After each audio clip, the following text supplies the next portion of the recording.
se encuentren bien de sus cosas familiares, sus cosas académicas y que hayan podido, pues, más o menos sobrellevar este nuevo año de pandemia en la cual estamos, primero. Segundo, quiero dar una bienvenida a todos, por supuesto, por su asistencia, por el interés en el tema y por compartir conmigo, pues, alguna información básica de temáticas de interés nuestro y de interés mío especialmente sobre los temas de 3D y de animación 3D. Tercero, esta información que vamos a ver hoy hace parte de un documento que está por publicarse y que espero que eventualmente en el tiempo más corto posible pues esté publicado para que ustedes puedan consultar y puedan complementar un poco la información que veamos hoy del tema. Estaba viendo que evidentemente tenemos algunas personas que están invitadas hoy. Creo que en este webinar, por razones técnicas, tenemos una, entre comillas, ventaja, y es que hay algo de interacción, entonces puede haber eventualmente, si tienen alguna pregunta, algún cuestionamiento, alguna temática en particular, no duden en hacer preguntas, en interrumpir. Yo no tengo ningún inconveniente en el caso que tengan alguna duda o quieran tener algún complemento de la información. Por supuesto, esta temática de hoy está encaminada a todos los que estén interesados en conocer un poco el desarrollo de la animación 3D y de la parte 3D digital en Colombia, y que también estén esos conceptos en sus países, en el caso de que no sean de Colombia, o en sus trabajos, en el caso que quieran conocer algo de las raíces, un poco del origen de lo que ha pasado en nuestro país en los últimos años, desde que arrancó pues la era digital y todo el desarrollo conceptual gráfico digital en Colombia. No sé, veo que hay algunas personas, de pronto al final tendremos una pequeña sesión de comentarios, de preguntas. Como digo, si alguien quisiera tener alguna pregunta o algo muy particular para discutir en algún momento esencial, pues me gustaría que lo revisaran. Posiblemente también parte de la información que vamos a ver, algunos de ustedes, pues al ser seguramente muy jóvenes, no conozcan o no hayan visto esta información, pero la idea es que aprendamos un poco y discutamos un poco de esos conceptos, de esas ideas que están por verse hoy, que yo creo que es interesante entender un poco también el origen y los inicios de lo que ha pasado en nuestro país, como digo, en los recientes años pasados de evolución de la parte digital en nuestro país. Para esto, entonces, vamos a ver una presentación que es muy sencilla, siempre son unas imágenes para que ustedes vayan viendo y van acompañando un poco la información. También quisiera que tuvieran en cuenta que vamos a ver de pronto unos videos, posiblemente solamente para visualizarlos, posiblemente si a alguno se le cuelga un poco la información o algo y quisiera tener ya particularmente el video, pues podrían decirme y les comparto el link, o ustedes eventualmente también pueden hacer búsquedas por YouTube y puedan encontrar información. También antes de empezar los invito a todos a que por favor mantengan sus micrófonos cerrados, mantengan sus cámaras apagadas, tengan eventualmente unos audífonos y de pronto unos audífonos con micrófono si quisieran en algún momento intervenir, para que por favor pues todo funcione bien. A veces cuando uno habla y no tiene audífonos pues puede eventualmente dar un poco de feedback en el sonido y ser un poco molesto. Entonces, para que por favor tengan en cuenta todo esto. Creo que ya han ingresado bastante, entonces vamos a ir iniciando. Voy a compartir una presentación rápidamente y por favor me cuentan si la pueden visualizar bien. Voy a dejarla como está, es una presentación sencilla de PowerPoint, voy a dejarla como está para poderla compartir. Si tienen algún inconveniente con la visualización, por favor me avisan. Entonces,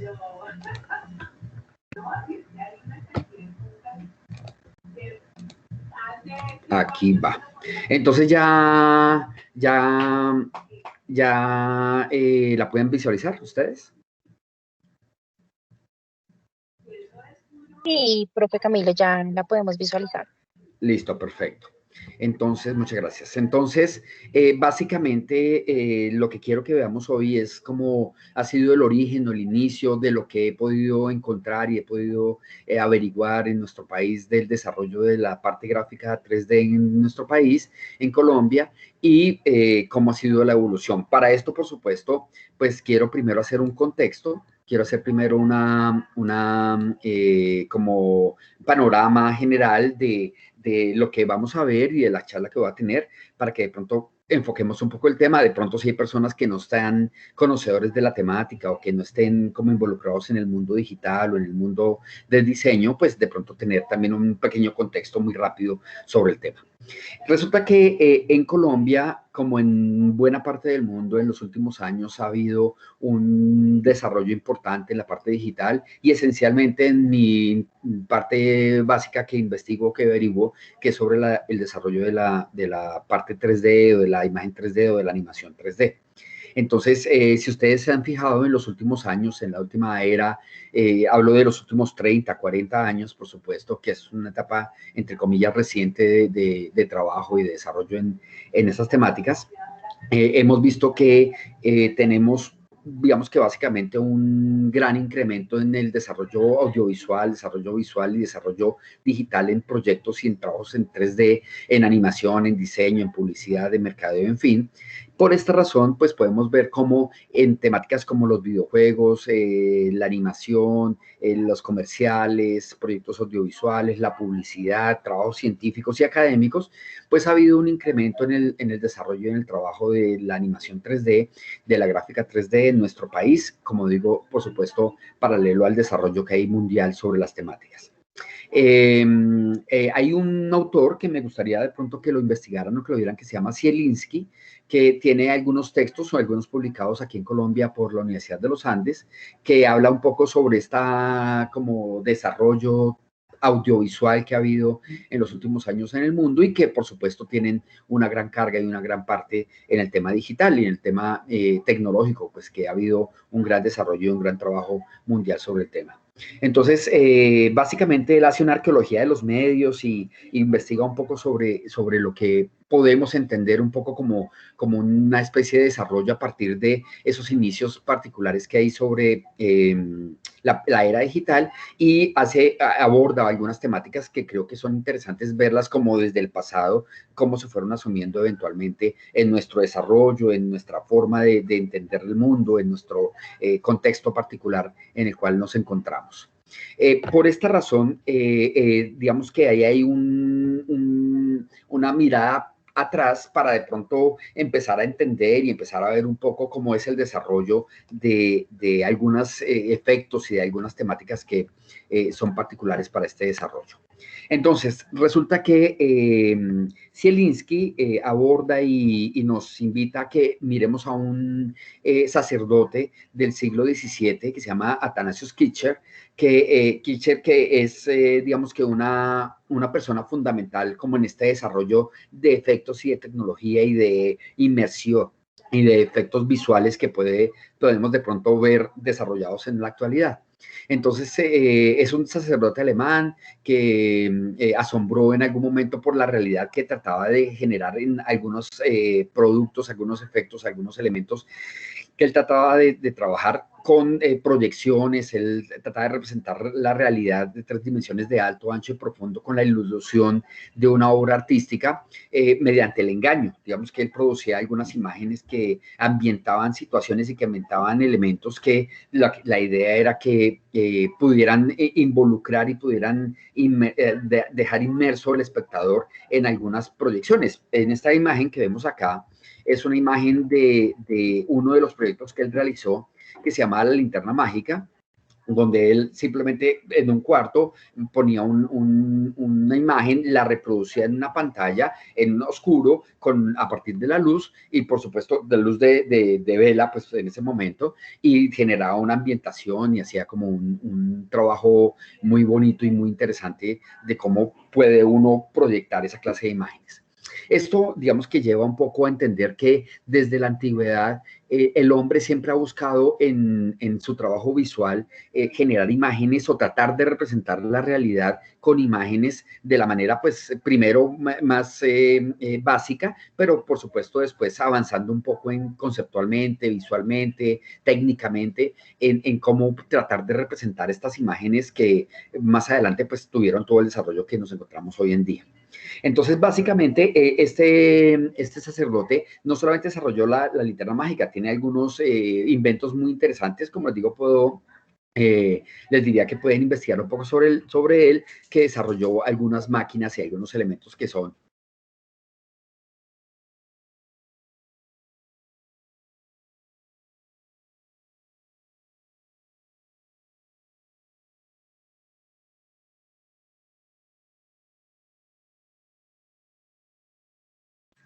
Hola, ¿ya me pueden escuchar nuevamente?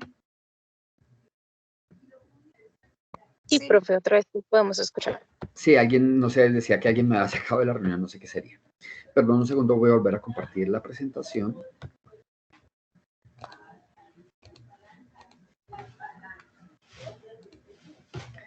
Bueno, entonces les decía, entonces Zielinski es una muy buena referencia que espero que la tengan en cuenta y que pueda ser para ustedes un aporte en la parte audiovisual, en la parte como histórica de los desarrollos gráficos y visuales de efectos como desarrolló Kirchner en su momento. También se hace un preámbulo de estas nuevas formas de representación visual y yo referencio acá a Giotto, que por supuesto es una persona muy importante en la historia, ya que fue una de las primeras, Giotto di Bondone, ¿no? De 1920 a 1300, que desarrolló, fue una de las personas que primero trabajó y desarrolló visualmente proyectos que tuvieran que ver con la perspectiva en en la parte pictórica. Entonces, como pueden ver en esta imagen, ya no es una imagen como tradicional de las pinturas religiosas que eran muy planas o sin perspectiva y sin profundidad, y él ya implementó algo de profundidad en las imágenes para tratar de darle tridimensionalidad, que ya viéramos dentro de esas imágenes algo de ancho, alto y profundo, y eso hacía que las imágenes tuvieran un poco más de vida, tuvieran un poco más de realidad, tuvieran un poco más de profundidad y que se vieran un poco mejor elaboradas y mejor desarrolladas a la hora de la parte gráfica. Entonces Giotto, pues por supuesto, fue una persona muy importante en este desarrollo particular de la profundidad de la realidad de una imagen, previa, por supuesto, a la fotografía, y pues tenía como la profundidad que esperaban que las personas pudieran entender los espacios y pudieran comprender cómo o se inserta una persona dentro de estos lugares un poco fantásticos en ese momento, que no eran reales y que visualmente eran muy atractivos para la tecnología y para el desarrollo del momento. Eh, entonces, Giotto pues, fue pintor, escultor, arquitecto italiano, ¿cierto? Tenía, como siempre, estos investigadores que tienen como o estos científicos o inventores de la época que tenían formación en muchas artes o en muchas temáticas, y pues eso hacía que, por supuesto, tuvieran mucha información, y pues él tenía parte de arte, parte de arquitectura, parte de tecnología, entonces pues podría tener muchos puntos de vista para poder desarrollar temáticas de ese estilo. Entonces, por supuesto, pasó de las imágenes bizantinas religiosas planas que no tenían profundidad a darle perspectiva, a darle profundidad a las imágenes. Y esto hizo que, por supuesto, se desarrollaran imágenes que fueran más realistas y más inmersivas para el público y que diera un poco una sensación hasta mágica, como se considera en su momento, como el mismo Kirchner terminaron dándole nombre a su invento de la linterna mágica, que pues para el momento era magia lo que hacían, pero realmente era simplemente experimentos y desarrollos visuales y audiovisuales.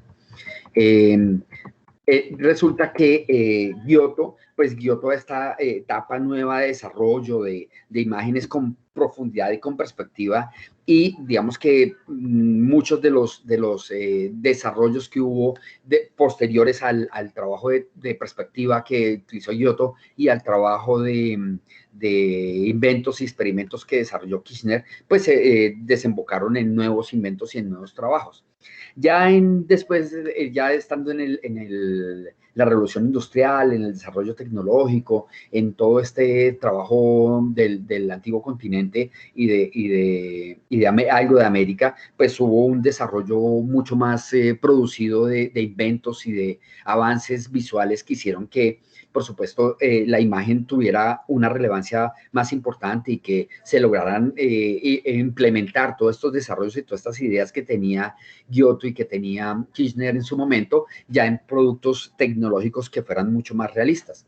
Para esto, entonces, digamos que a mediados del siglo XIX, Charles Watson fue un inventor británico que desarrolló un primer proyector con la idea del estereoscopio, ¿cierto? Que tuviera una imagen, que tuviera una ilusión tridimensional, donde pudiera haber una imagen también profunda que pudiera generar una experiencia interesante visual para un espectador tradicional.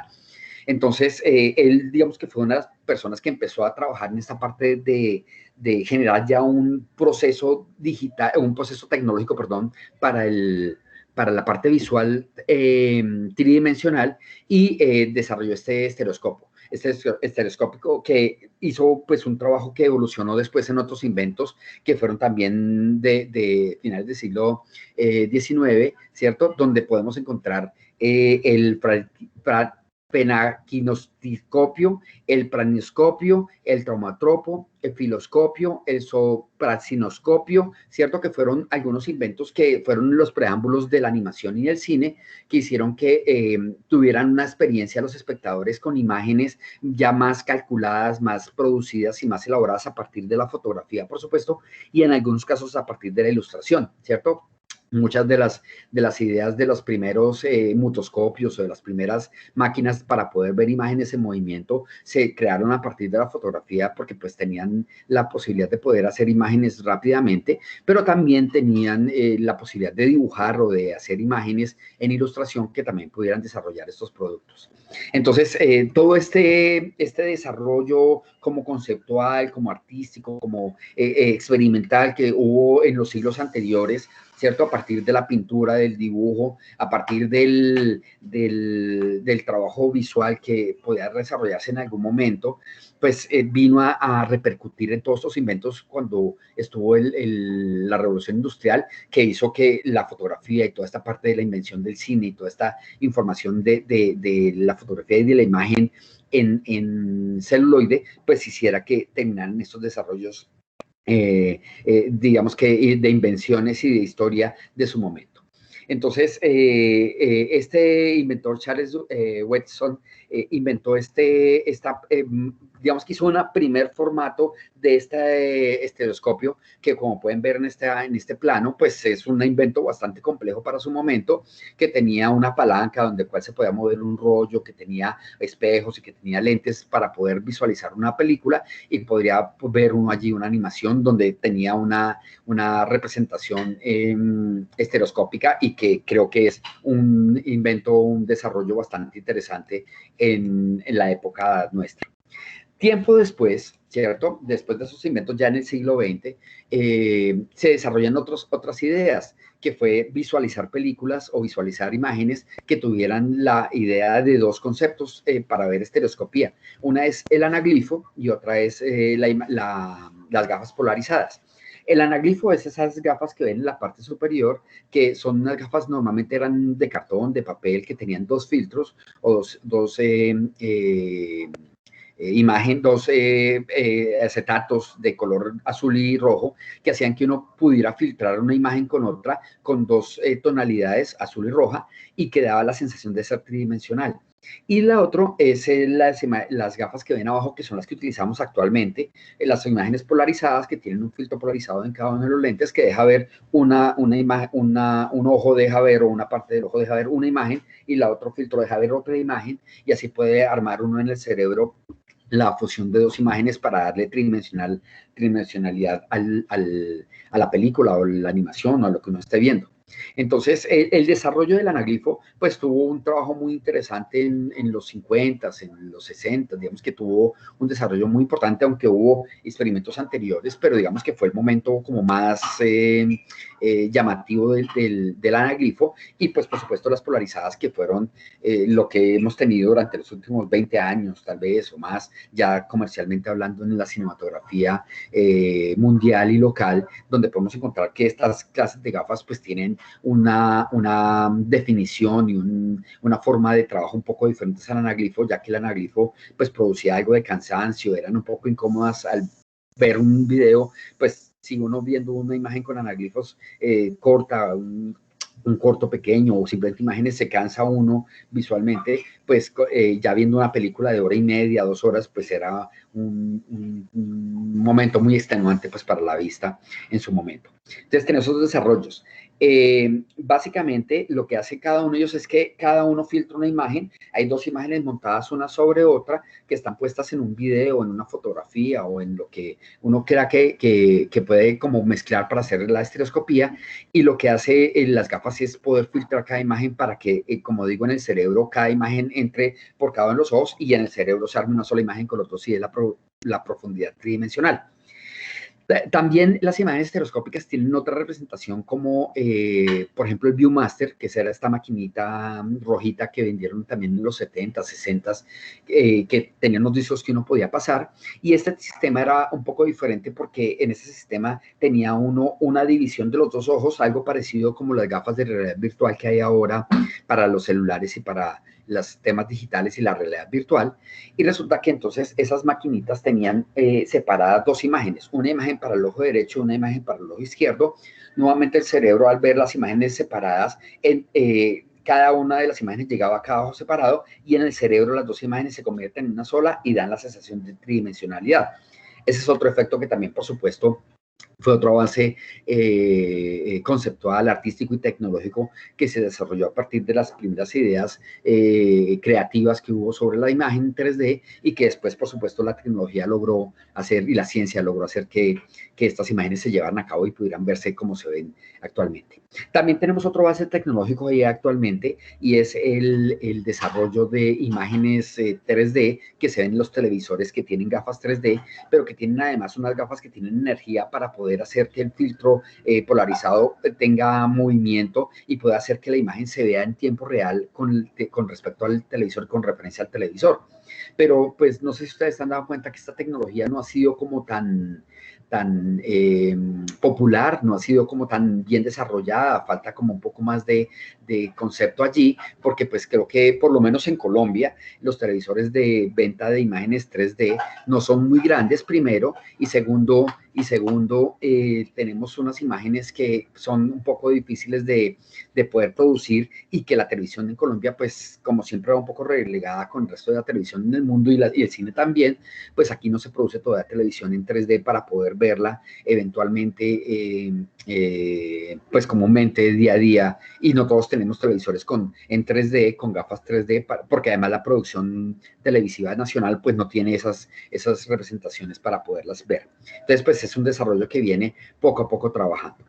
Ahora, en los 60, 70 se crearon entonces estos conceptos de imágenes donde podamos encontrar que el desarrollo visual, el desarrollo gráfico era trabajado sobre estas imágenes que se vean en 3D, donde podemos encontrar que muchas de las películas de su momento se desarrollaban para hacer esta clase de efectos, ¿cierto? Entonces, digamos que encontramos una película del 53, por ejemplo, La Casa de Cera, que pues tiene un remake actualmente, que era una película de terror que tenía efectos 3D, ¿cierto? Teníamos La Criatura del Pantano Negro, ¿cierto? Que también tenía otros efectos en 3D. La Máscara, también, que también tiene su representación actual. El mismo Tiburón, ¿cierto? Tiburón 3D también sacó una versión en el 83, y todo eso fue un desarrollo que fue como de los 50 a los 80, que hubo mucha inquietud y mucho desarrollo, mucha parte comercial y mucha parte de mercadeo sobre las películas que tenían estas intenciones, y tenían un sistema, como pueden ver en esta película que se llamaba Bhavana Dever, que lo que hacía era producir un poco como la sensación y la experiencia del espectador viendo 3D. Se ponían las gafas, había una cámara que tomaba con dos lentes la imagen, se proyectaba con dos proyectores que proyectaban dos imágenes. Las gafas lo que hacían polarizadas era que retraían cada uno una imagen, y así con cada ojo se podía dar una imagen, y eso producía el efecto 3D en el cerebro, como vuelvo y repito. Entonces todo este desarrollo se vino a impactar inicialmente en el mundo, especialmente y particularmente en las películas cinematográficas, y pues tienen todo este efecto. Entonces, como decía, estaba La Criatura del Lago Negro, ¿cierto? Que también venía en 3D. película también ya clásica del cine de terror, ¿cierto? Dial M for Murder, casi todas tenían o efectos especiales o casi todas tenían ciencia ficción o casi todas las películas eran de terror, que eran pues por supuesto algo que hacía y que generaba un poco más de sensaciones y de inquietudes a la hora del desarrollo de la parte de 3D. También los invitaría a que eventualmente pues busquen algunas de esas películas, como les digo, Tiburón 3D, la criatura del lago, DLM, ¿cierto? Digamos que creo que hay un montón de propiedades y de efectos que pueden ser muy interesantes y esto pues es prácticamente parte de la historia del cine y parte de la historia del desarrollo de 3D que hay en la actualidad, ¿de acuerdo? Entonces, a partir de esto, después en los 70s, gracias a una agencia militar que se llama ARPA, digamos que se desarrolló por algún tiempo trabajos desarrollados en computador que dieran un desarrollo de imagen 3D, un desarrollo de productos de modelos 3D que se generaban matemáticamente a partir de figuras poligonales tridimensionales y que tenían un desarrollo gráfico bastante interesante. Entonces tenemos que también después de esas películas que pues eran en medio de todo análogas con toda la tecnología que había, pues había todo el trabajo análogo que tenía el cine o la parte visual, la fotografía de su momento.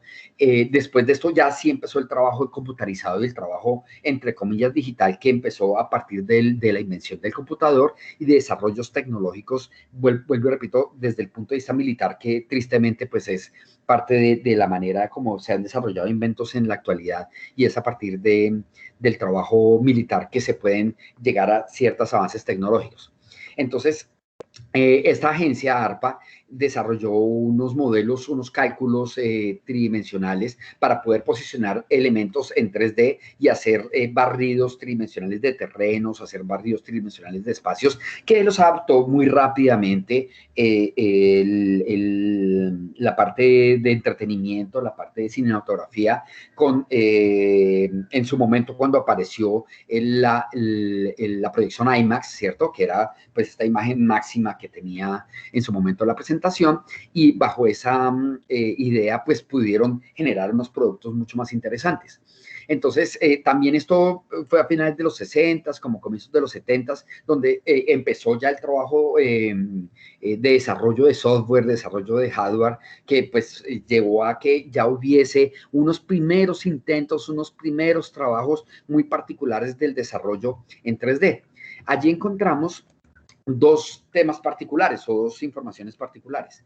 El primero es una película que se llamaba Westworld, ¿cierto? Y el otro, una película que se llamaba Future World. Esas dos películas tuvieron, digamos que históricamente son como de las pioneras también que hubo en el desarrollo digital en producciones ya importantes, ya reconocidas en el mundo. Es más, ya hay también hasta remakes de esta clase de películas actualmente. Entonces, en Westworld y en Future World, Westworld es del 73 y Future World es del 76, se desarrollaron proyectos donde empezaron a trabajar imágenes, a trabajar temas que tuvieran que ver con parte digital. En Westworld hubo algo de trabajo 2D con imágenes o gráficos hechos en computador y pues creo que para el momento eran muy innovadores, pues estamos hablando de los 70s donde pues el trabajo en computador era para grandes agencias, para los militares, para el Estado, ¿cierto? Que había en su momento en los países desarrollados y que pues no era un trabajo para nada popular ni para nada casero, era un trabajo pues muy controlado y muy de ciertos ambientes nada más. Entonces Westworld tuvo primero unos primeros gráficos 2D en computador muy interesantes. También los invitaría a que busquen la película y traten de verla en su momento. Y después, en el 76, llegó Future World, que tuvo en cine los primeros gráficos hechos en computador en 3D y que tuvieron un desarrollo bastante interesante. Entonces podemos ver que lo que se hizo fue hacer un mapeo del personaje del artista principal que tuviera como una recreación de la cara. Este actor se llamaba Peter Fonda y se hizo una malla de su de su cara, de su rostro en 3D para esta película que fue dirigida por Richard Heston y fueron encargados de generar los gráficos tridimensionales que fueron desarrollados de recién egresados de la Universidad de Utah. Entonces, pues pudieron allí con trabajo investigativo de universitario más trabajo de desarrollo de cinematografía y de tecnología, pues pudieron hacer unos primeros gráficos. Y el primer gráfico que apareció, aparte de esta cara que desarrollaron en la película, fue esta mano en 3D, que pues como pueden ver es un desarrollo muy primario, muy sencillo, muy básico de una mano en 3D. Como se pueden dar cuenta, son apenas unos polígonos triangulares en su momento o de 4 lados en su momento, pero pues eran unos gráficos pues de gran tecnología y de gran avance en su momento. Yo creo que este es muy interesante poderlo ver y poderlo entender. Entonces, estos gráficos digitales pues empezaron a cambiar un poco toda la idea, todo el desarrollo conceptual y todo el desarrollo visual que podían tener las películas y podían tener la tecnología en el espacio. Nosotros vemos que somos como las personas más jóvenes, digamos que tienen la idea de que la tecnología, el 3D, la parte gráfica ha estado durante toda la vida, pero realmente es muy reciente. O sea, estamos hablando de que los primeros pinos que hubo fue en los 70s. Algunas películas ya se regaron en los 80s a hacer algo un poco más avanzado y un poco más desarrollado, y donde realmente vino a haber un boom y un desarrollo importante fue en los 90s. Entonces, pues realmente es muy reciente, de pronto para algunos pues puede ser toda su vida o puede ser mucho tiempo, pero realmente es un desarrollo tecnológico de muy corto tiempo, de muy corta desarrollo y que está todavía en proceso de evolución. O sea, en este momento no está inventado todavía todo el cine 3D, todo el desarrollo 3D, y creo que es importante entender que esto es un paso muy corto que llevamos con la celeridad que tiene el desarrollo tecnológico, pero que realmente es muy corto. Por ejemplo, uno de los casos que he visto últimamente que han tratado de avanzar un poco más en tecnología con el tema de visualización de 3D y de esta parte estereoscópica de la imagen es el Nintendo DS 3D, que ahora lo que intentan es que la imagen se vea de ver en 3D sin necesidad de tener ni gafas, ni accesorios, ni dispositivos, sino simplemente con solamente mirar se vea en 3D. Y creo que eso es un trabajo interesante que está haciendo también desarrollo tecnológico para que podamos ver 3D, y 3D me refiero a ver la profundidad de la película, ¿no? Pues ya sabemos que pues muchas películas tienen 3D, pero quiero decir la profundidad que tiene este efecto visual de generación en el cerebro para dar la sensación de profundidad en las películas, que se pueda ver sin necesidad de tener ni gafas, ni ningún tipo de dispositivo adicional, sino simplemente ver los ojos como está pasando con el Nintendo DS que les cuento. Entonces yo creo que esto todavía no está inventado y todavía está en desarrollo. Resulta que como estos fueron los primeros intentos y eran pues por supuesto muy costosos, era una tecnología de punta que pues no estaba todavía ni desarrollada ni comercialmente facilitada para todo el mundo. Entonces vino realmente en los 80s allá a ver unos casos más particulares donde podemos encontrar cosas ya más concretas de tema. Claro, en los 70s también estuvo Alien también tuvo un par de detallitos por allí en 3D parecidos a la mano, pero digamos que fue en los 80 realmente donde pudo haber algo donde ya se concretó un poco más. ¿Y quién pudo hacer esto? Por supuesto, las grandes productoras que tenían mucho dinero para poder hacer esta clase de desarrollos, los grandes emporios económicos que puedan hacer esto. ¿Y uno cuál fue? Por supuesto, Disney, que entonces trabajó en este desarrollo que ven aquí en esta imagen, que es Tron, que es la película de Disney del 82, ¿cierto? Que es una película de ficción dirigida por Steven Spielberg, que creo que es una gran película, un gran concepto visual, tecnológico y de efectos del momento, y que además la película pues es muy interesante conceptualmente hablando, digamos que como una persona entra en un mundo digital. Los que no la han visto, se les recomendaría que la vieran, porque además recuerden que Tron tuvo una nueva versión hace ya algunos años, ¿cierto? En el tiempo ya actual, Tron lanzó en el 2010 una versión que continuaba, no era un remake, sino una versión que continuaba con la historia de la primera Tron, y creo que eso quiere decir que, pues, de todas formas, hasta las grandes productoras dan su mirada atrás para poder hacer nuevas producciones en el presente. Entonces Tron fue lanzada en su momento, el actor principal era Jeff Bridges, que es pues un actor muy reconocido en Hollywood y pues tuvo un gran impacto y un gran desarrollo y creo que visualmente tenían un concepto muy interesante y trataron de hacer efectos para el momento muy complejos que por supuesto cuando uno ve la película pues uno puede verla que tiene una presentación un poco anacrónica, un poco antigua, clásica, pero que evidentemente para el momento era un gran avance tecnológico. Entonces, los invitaré a que vean Tron, la clásica del 82, y que vean, por supuesto, Tron, la del 2010, y que hagan ustedes mismos sus comparaciones y sus paralelos entre las dos películas, sabiendo que la Tron del 2010 pues ya es una película súper tecnológica, súper desarrollada, con toda la, también el emporio económico que hizo que pues tuviera todo el éxito que tuvo su película en su momento. Entonces, Tron también vino para presentarse en IMAX. Tron tuvo una buena cantidad de premios, tuvo un presupuesto alto para el momento y la nueva película también tuvo un presupuesto altísimo para el momento, o sea, 28 años después de que salió la primera película, casi 30 años después, lanzaron Tron The Legacy, que es la película última, y creo que pues fue un éxito también, evidentemente. Entonces, y Tron, la nueva, fue dirigida por Joseph Kosinski y también fue producida por el mismo Steve, o sea que pues tenía todo el andamiaje y toda la base del momento de Disney, todo el andamiaje y todo el momento de Disney que pues tuvieron como la esencia de la película y del tema.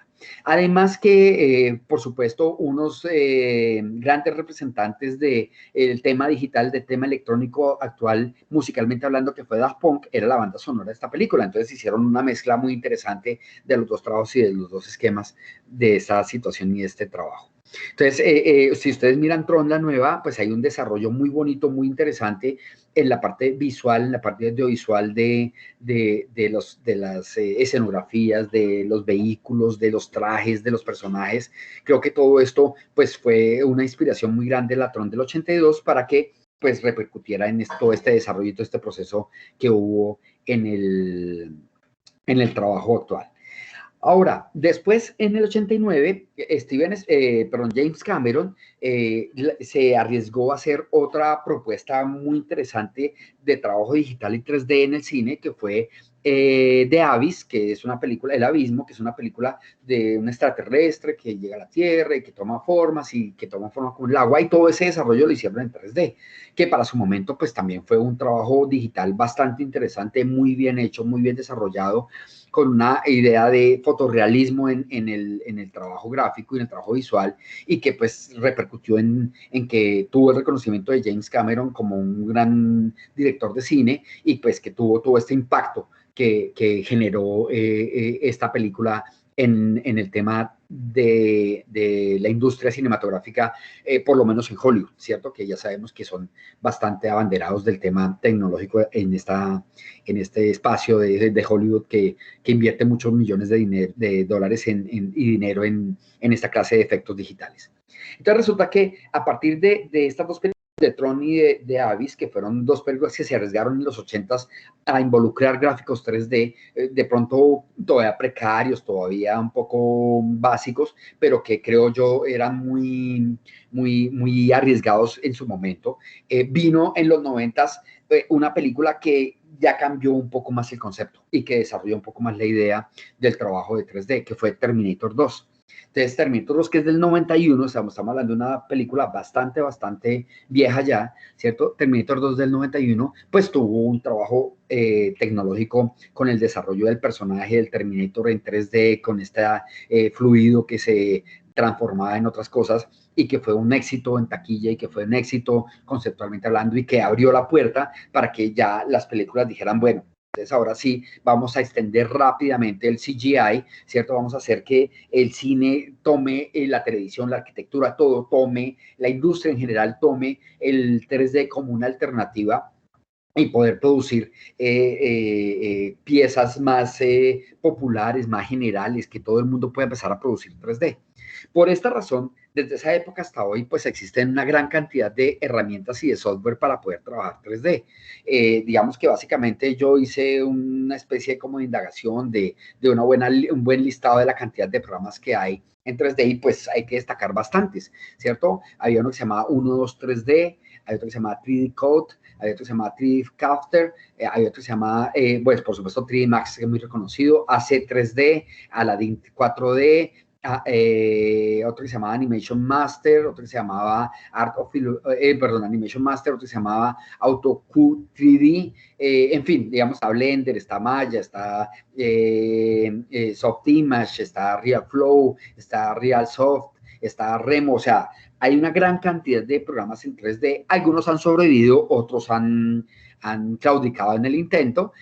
Por supuesto, en algún momento yo he trabajado con algunos que ya no existen. Uno se llamaba Swift 3D, otro que se llamaba Poser, otro que se llamaba Bryce, ¿cierto? En fin, digamos que hay una gran cantidad. Infinity, trabajé en uno que se llama Infinity y creo que todos los programas pues ya murieron, ya no hacen parte de la oferta que hay ahora tecnológica en desarrollo 3D, pero que evidentemente se han mantenido y han hecho que el desarrollo 3D pues tenga un impacto actual, porque hay una gran cantidad de opciones para poder visualizar esto. Pero además, no solamente el desarrollo 3D hizo que se generaran productos de 3D para hacer programas, películas, comerciales, animaciones, videos, en fin, sino que además también hubo otro avance tecnológico paralelo al desarrollo de programas 3D y fue programas para hacer el render.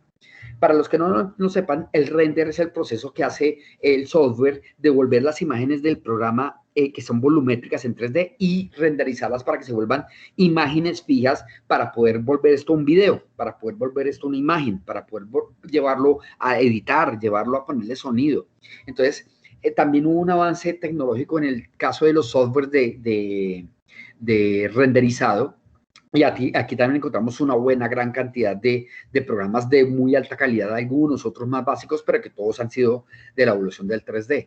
Entonces tenemos uno que se llama 3D Light, otro que se llama, bueno, se llama Arnold, que está ahorita como en furor. Estaba uno que se llamaba Felix Render, otro que se llamaba Flurry Ball, otro que se llamaba iClone. En fin, digamos que hay una gran cantidad de motores de render que hacen que el render, pues, sea más realista, porque esa es una parte fundamental en el renderizado y en el trabajo 3D, y es que el 3D empieza a tomar, por las tendencias que hay ahora, empieza a tomar una representación muy realista, muy hiperrealista, muy fotográfica del renderizado para poder evolucionar visualmente y hacer todos los desarrollos gráficos que ha habido últimamente.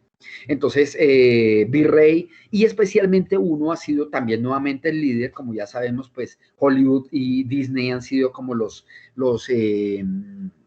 digamos que los más importantes en el desarrollo de esta parte de animación y parte 3D y parte digital, y es Disney tiene un motor de render exclusivo de ellos que ustedes pueden buscarlo, se puede descargar para utilizar gratuitamente en el computador, hay que tener buen computador para poderlo hacer, que se llama RenderMan.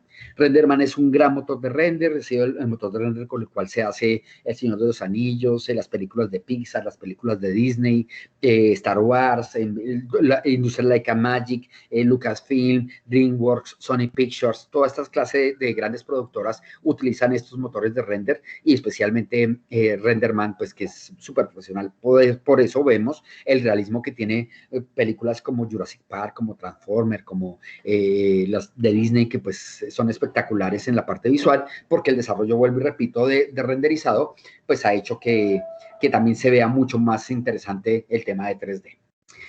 En los 90s, entonces, a partir de Terminator, pues se encaminó en hacer un proceso mucho más grande. Por supuesto, se formaron nuevas compañías que hicieron desarrollos más interesantes y apareció la película que partió en dos la historia del desarrollo de la animación y el 3D en el mundo, ¿cierto? Que fue Toy Story, la primera película largometraje de más de 1 hora y media hecha en 3D por Disney Pixar en el 95. A partir de esta película de Toy Story ya hubo un cambio radical porque dijeron, bueno, entonces ahora sí podemos hacer una película completa, toda en CGI, toda en efectos digitales, toda en computadores, sin tener que utilizar nada de personas. Y pues eso cambió el concepto totalmente. Entonces, pues vino Pixar, por supuesto, con todo este avance tecnológico, con toda esta propuesta visual, sin olvidar, por supuesto, un gran trabajo en temáticas, un gran trabajo en desarrollo conceptual de las películas, pero esencialmente el trabajo de Toy Story hizo que cambiara totalmente el concepto de la animación, además, porque Disney, que era líder con, por supuesto, toda la animación oriental, pero Disney, que era el líder, pues, ¿qué hizo? Cambió básicamente el trabajo de todo el mundo. Uno se puede mirar, puede fijar ahora que la mayoría de premios, de películas en general que se presentan y que se ofrecen en cinematografía, en animación, son en 3D. Todavía quedan algunos románticos y algunos tradicionales que hacen stop motion, que hacen 2D, que hacen otras técnicas experimentales o mixtas, pero esencialmente el 3D vino a básicamente a cambiar la forma de trabajo de todo el mundo.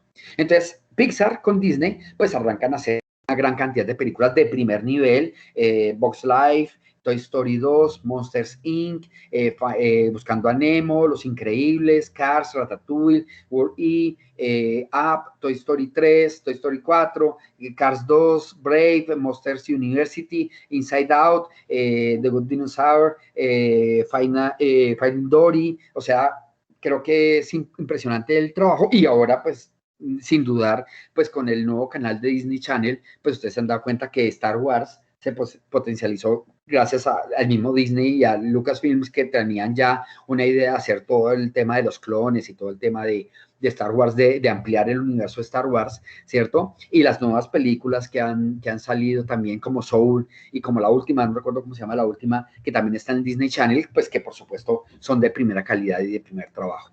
Entonces, Disney y Pixar pues tuvieron un gran desarrollo en el tema.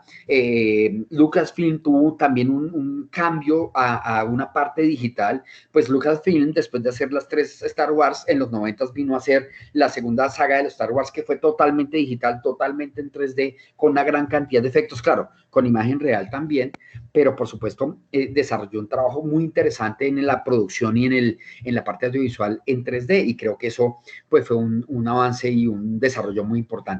Por esto, además, en Pixar decidieron avanzar por su cuenta, aparte de lo que hacen con Disney, con los cortometrajes que se presentaban antes de cada película, ¿cierto? Entonces, antes de cada película de Disney se presentaba un cortometraje y ellos también han tenido su propio desarrollo o tuvieron su propio desarrollo en su momento en hacer avances tecnológicos, en avances visuales, en avances conceptuales del trabajo 3D. Entonces encontramos que en el 86, ¿cierto? Tuvieron el primer que se llamaba Luxor Junior, el primer, perdón, cortometraje, estamos hablando del 86, estamos hablando de hace mucho tiempo, donde ellos ya tenían claro para dónde iba la parte de la industria. Después en el 87 hicieron Red Dream, que era un monociclo que estaba en una tienda de deportes, ¿cierto? No sé si la vieron, una que se llama Teen Toy, también muy buena, Nick Nack, Gary's Game, For the Beers, que tuvo además premio Oscar, Mike's New Car, porque además Pixar con estos cortometrajes ha ganado varios premios Oscar a mejor cortometraje animado, para completar, pues también son líderes en premios además, ¿cierto? Y han tenido una gran cantidad de cortos muy bonitos, muy bien hechos, muy bien desarrollados. Tienen un cortico de Toy Story de terror, tienen otro cortico de Monsters University de una fiesta, hay una que se llama Hawaiian Vacation, y esto viene desde de los 80s hasta el presente, o sea que es una producción realmente muy, muy grande, es una producción muy interesante, es una producción de desarrollo desde Tron, ¿cierto? Pasando por Tron la nueva, pasando por todas las películas de Disney, pues creo que esto es un desarrollo muy interesante del trabajo que ha venido de evolución de 3D. Últimamente yo estaba mirando con algunos estudiantes los premios que hay en los premios Goya, en los premios, hasta en los premios India Catalina nacionales, en los premios Oscar, en los Cannes, y cuando uno ve toda la parte de premiación de efectos especiales, de animación, de cortos de animación, la gran mayoría son cortos o son animaciones hechas en 3D. Como digo, pues la parte romántica un poco de la animación tradicional en stop motion o de la animación tradicional en 2D, pues ha perdido un poco el espacio. Y si ustedes recuerdan, una de las primeras películas que hizo una técnica mixta de Disney, por lo menos, entre 2D y 3D fue Tarzán, donde había unos espacios, digamos que profundos. También la Isla del Tesoro también tuvo, y Atlantis también creo que tuvo algunos efectos que mezclaban ya algo de 3D con algo de 2D, y empezó la evolución. Pero pues Pixar y Disney definitivamente pues cambiaron el concepto total del trabajo de 3D y del trabajo general en nuestra cultura actual, mundial y local. A partir de todo este contexto, ¿cierto? Quiere decir que en los 90 hubo un boom donde además en Colombia también se involucró el trabajo de 3D. Y resulta que en Colombia, digamos que muchos de compañeros míos o de profesores de ustedes o de amigos, pues que estudiamos en la época de los 90, vinimos a empezar a aprender primero temas digitales en su momento en los 90, y segundo, aprender a temas de animación digital en su momento, y tercero, aprender a manejar temas de animación digital en 3D en su momento. Entonces resulta que varias universidades implementaron en sus programas el trabajo de animación y el trabajo de animación en 3D. Eso quiere decir que en los 90 pues se abrió ya el esquema para todo el mundo y se abrió todo el trabajo pues que podemos encontrar. Entonces ya entrando bajo este panorama general en nuestro país, podemos hacer también un pequeño contexto inicial antes de entrar ya en materia de final, pues que ya la conclusión de finales del trabajo de 3D. Resulta que Pedraza y Andrade hicieron una investigación en el 2008 donde relataban un poco la evolución y el desarrollo de la parte de animación en Colombia, la animación general, ¿cierto? Y ellos identificaron que en 1926 hay una primera película que tuvieron unos segunditos de animación hechos en 2D en el 26, ¿cierto? En el 33, ¿cierto? Hubo un documental, ¿cierto? Que se llamaba Colombia Victoriosa, de los hermanos Acevedo, donde también hicieron algunos segunditos de 2D de animación en esa época, pues que para el momento era también algo muy innovador y muy extraño encontrarse, pues si la cinematografía ya era novedosa para nosotros, pues ahora hacer animación era todavía más novedoso en su momento. Entonces, pues había muy pocos pinos, había muy poco desarrollo de animación y esencialmente de animación digital, pues que en ese momento no había, pero que fue como el inicio del desarrollo que hubo en Colombia para poder trabajar la animación. Pero vino una persona muy importante que también, digamos que podemos decir que partió un poco en dos el tema de la animación en Colombia, aunque pues hay muchas miradas, hay muchos puntos de vista, pero pues yo creo que él es una persona que también cambió un poco esa mirada de la animación en Colombia, que fue un realizador audiovisual y animador que se llama Nelson Ramírez. Nelson Ramírez montó una primera empresa de animación tradicional.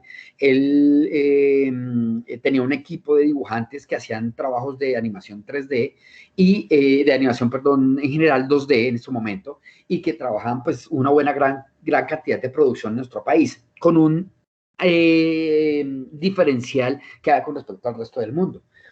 Como ustedes ven, pues lo que he mostrado del mundo es que se hicieron películas, había cosas artísticas, había cosas como de autor, como de desarrollo conceptual y gráfico en su momento, pero en Colombia, al no haber toda esta industria cinematográfica, ni haber toda esta parte comercial, ni tener las empresas tan poderosas, ni con tanto lucro económico, pues aquí donde realmente vino a haber un impacto con temas de animación fue en la parte comercial, en la parte de publicidad.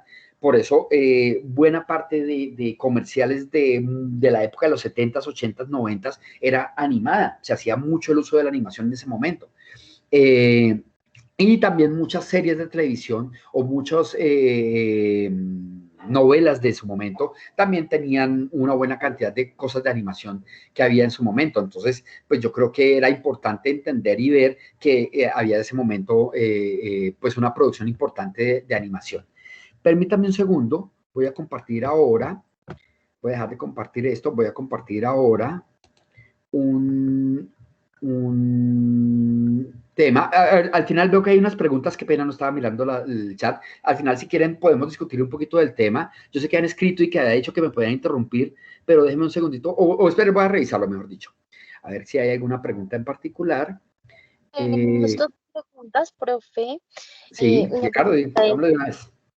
sí, una pregunta es de Mónica. Mónica nos pregunta, ¿qué opina del programa 3D Max? Esa pregunta me la hacen mucho en clase y yo opino que es un gran programa. Marcho, con muchos he hablado y me dicen, profe, ¿qué es mejor? Maya, 3D Max, Blender, Cinema 4D. Y yo siempre les respondo a todo el mundo, todos son igual de buenos, todos. No hay ninguno que sea menos ni más que otro. ¿Dónde está la diferencia? En el que trabaja en el programa. Si en el que trabaja en el programa tiene creatividad, tiene trabajo, tiene desarrollo, tiene eventualmente como ideas que puedan producirse en 3D, el programa que escojan va a ser bueno, el que sea, no importa si es Maya o no. Solamente yo hago doy una respuesta particular con un software que es Maya, que es el que trabajo yo. Y es que hay una cosa particular y es que en el mundo de la cinematografía, de la parte visual y de 3D, el programa líder para hacer 3D en el mundo es Maya. Entonces, si ustedes ven Star Wars, si ven El Señor de los Anillos, si ven, si ven Transformers, si ven Shrek, si ven unas películas de Disney, de Pixar, si ven, en fin, esa clase de elementos, van a encontrarse que muchas de esas películas fueron hechas con Maya. Ahora, no, un solo software no se utiliza en una sola película. Por supuesto, hay muchos software que se hacen parte de una película, pero hay una cosa particular, es que Maya se volvió el programa como fundamental para poder hacer desarrollos audiovisuales, animación en 3D, en cine y en televisión. Las grandes casas productoras como Industrial Light and Magic, como DreamWorks, como Disney, como Sony, tienen como uno de sus primeros software para hacer 3D, 3D Max, Maya. Pero ahora, algunas películas se han hecho con 3D Max y resulta que 3D Max desde hace mucho tiempo dividió digamos que Autodesk, que compró Maya y tiene 3D Max, decidió partir en dos esos dos softwares. 3D Max más para el trabajo arquitectónico, para el trabajo de diseño industrial, para el trabajo de videojuegos, y Maya más para cine, televisión y parte audiovisual. Pero los dos pueden hacer de los dos, o sea, Maya también puede hacer trabajo arquitectónico e industrial y 3D Max también puede hacer cine, o sea, perfectamente con los dos puede ser, pero están enfocados en esto. Entonces, para mí, 3D Max es tan bueno como Maya, solamente pues que Maya es el programa líder en el mundo en la parte audiovisual, simplemente eso. ¿Qué otra pregunta? Por ahí también tenemos otra pregunta de Naoto. Nos dice, según su opinión, ¿Pixar es el líder de la animación hoy en día o existe alguna competencia para Disney en cuanto a animación? No, pues por supuesto, si vemos en cuanto a taquillas, en cuanto a historias, en cuanto digamos que en la cantidad de dinero que recaudan eventualmente por cada producción, si vemos en la fama de sus películas, si vemos en los premios que han ganado, pues por supuesto, pues Pixar tiene y Disney pues tienen como la vanguardia y como el poder de ser como los más reconocidos. Pero DreamWorks ha hecho también su camino, ha hecho sus películas, Sony ha hecho también su camino y sus películas, sin olvidarnos de todos los productores y de todas las realizaciones que hay europeas o orientales, ¿no? Porque es que estamos muy acostumbrados en América en tener mucho la referencia norteamericana del cine y de la animación, cuando pues hay unas producciones que hay en otros países que son tan importantes o hasta más que el mismo Disney. Lo que pasa es que pues no tienen ni la fama, ni el dinero, ni el reconocimiento que tiene de pronto Disney.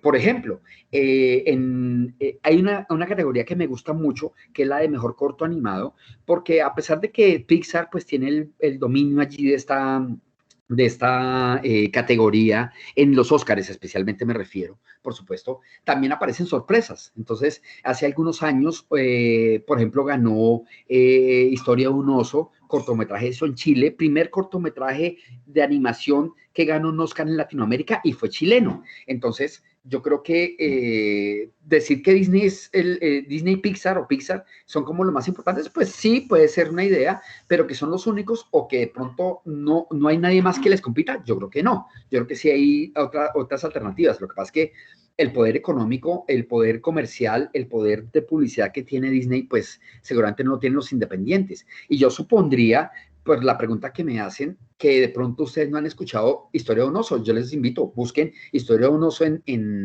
internet. Creo que en Dailymotion está el corto completo con el sonido y con todo como es.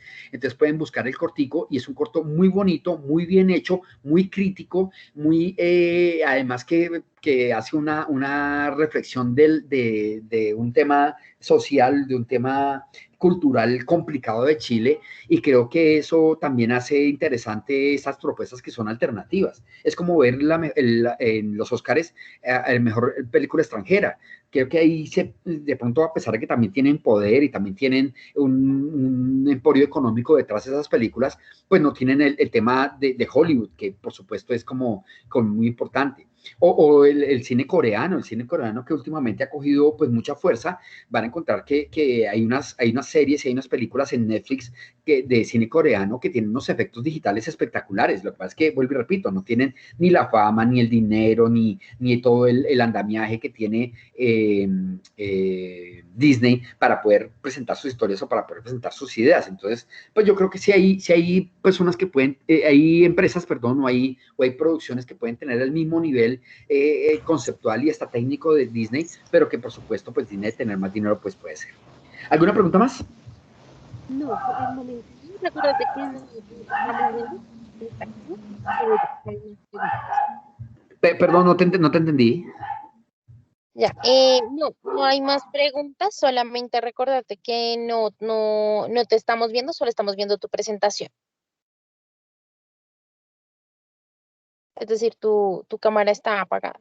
Sí, listo, sí, estaba solamente haciendo este pequeño paréntesis para ver si hay algunas preguntas y ahí me encontré con algunas. Bueno, entonces volviendo al tema de la animación, entonces encontramos que existe el tema y lo que iba a hacer ahora era compartirles, voy a dejar de compartir acá y voy a compartirles un video y sigo hablando sobre el video, un segundito por favor.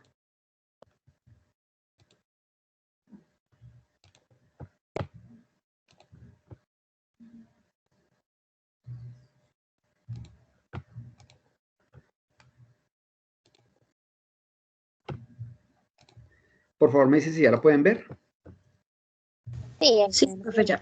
Listo, perfecto. Entonces voy a darle play y mientras tanto voy a ir hablando encima del video.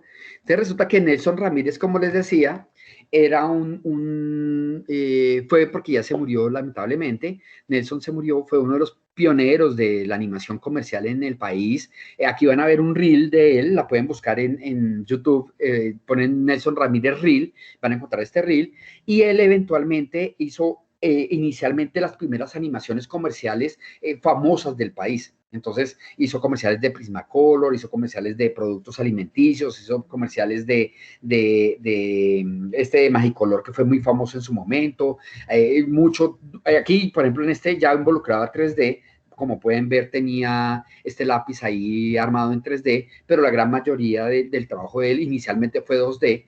Ya después, cuando en los 90 empezó el 3D, empezó a involucrar trabajos en 3D, pero inicialmente en los 80s y en los 70s él trabajó pues mucho 2D, hacía comerciales, como digo, de todo tipo. Por ejemplo, de Ley, de su momento. Ley era, para los que no saben, de Colombia, una cadena de supermercados que tenía un local en Colombia, ¿cierto? Entonces tenía como estas presentaciones muy, muy interesantes. Y resulta que Nelson Ramírez entonces hizo un trabajo muy interesante desde el 72, con trabajos como Goodies, como Magicolor, como El Gorgojo, como la novela Escalona. Si alguno de pronto en algún momento los papás o los tíos o en algún otro país pasaron la novela de Escalona en Colombia, pues tuvieron en los 90 pues todo este desarrollo de la animación 2D y después, por supuesto, de la animación digital, que hizo que tomara una fuerza interesante en nuestro país. Como digo, lamentablemente, entre comillas, lamentablemente en nuestro país, el cine 3D, pues el 3D en el cine, pues tuvo poca influencia, y en la animación 2D también en el cine no tuvo mucha influencia, fueron muy pocos los proyectos que se hicieron en ese sentido, aunque hay unos trabajos muy interesantes, pero no son muchos, ¿cierto? Donde realmente hubo un desarrollo muy interesante, un desarrollo grande, un desarrollo de producción muy buena, fue en la parte comercial, en la parte de publicidad. Por eso en televisión encontramos tantos comerciales, tantos trabajos, tantas ideas, tantos ejercicios de efectos digitales, de animación 2D y de animación 3D.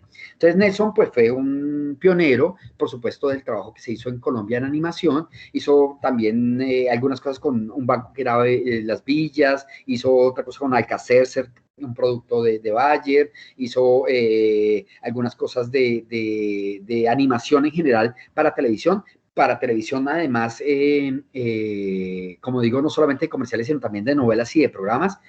Y esto, pues, por supuesto, hizo que tomara relevancia la animación, que muchas de las cosas que no se podían hacer en imagen real, porque la tecnología en ese momento, pues, no daba para hacer lo que se puede hacer hoy en día en esos temas, pues, se hacía en 2D, ¿cierto? Aquí en este reel, como pueden ver, hay mezcla entre 2D y 3D, por supuesto, digamos que este es un reel general que él tenía o que él presentaba para ver sus proyectos, pero mucho, como digo, de lo que él desarrollaba y de lo que él hacía en su momento era 2D, y que después en los 90 pues armó un equipo y compró equipos y armó un trabajo también para poder responder a esas necesidades nuevas del trabajo de 3D y de digital que había en el momento.